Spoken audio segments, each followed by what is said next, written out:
Pendeta Yoman Sokrates menuliskan buku berjudul Mengapa Mereka Ditolak dari Tanah Leluhurnya.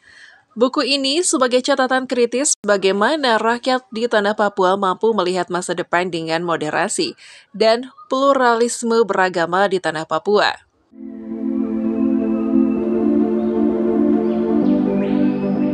Buku yang berjumlah 170 halaman itu cukup memberi gambaran kepada seluruh elit-elit orang Papua dan umumnya rakyat tentang bagaimana menjaga hubungan harmonisasi yang selama ini telah terjaga.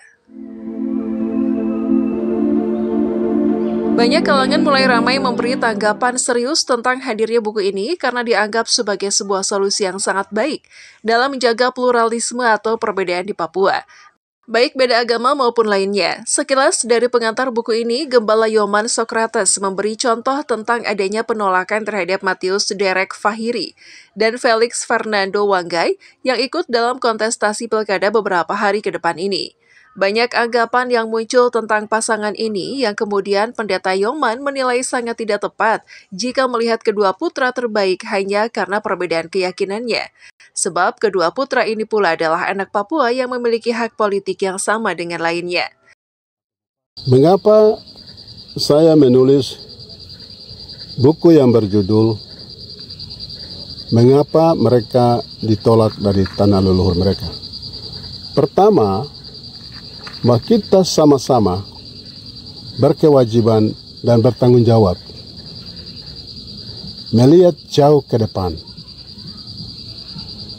supaya anak, cucu dan cicit kita antar mereka dengan semangat solidaritas, kebersamaan, persaudaraan, kedamaian, saling mengakui martabat kemanusiaan dan kesetaraan, solidaritas di atas tanah ini. Terlepas dari anggapan itu, tetapi Pendeta Yoman menilai bahwa pandangan semacam ini hanya akan memberikan catatan sejarah yang buruk bagi generasi Papua ke depannya.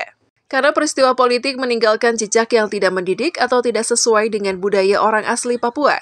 Inilah salah satu poin penting dalam catatan Pendeta Yoman dalam buku itu. Ia menilai semua yang berkompetisi dalam politik adalah putra terbaik.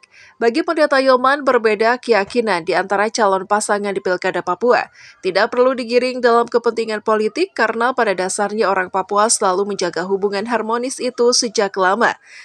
Tujuan yang kedua adalah kita tidak perlu menggunakan branding atau identitas agama.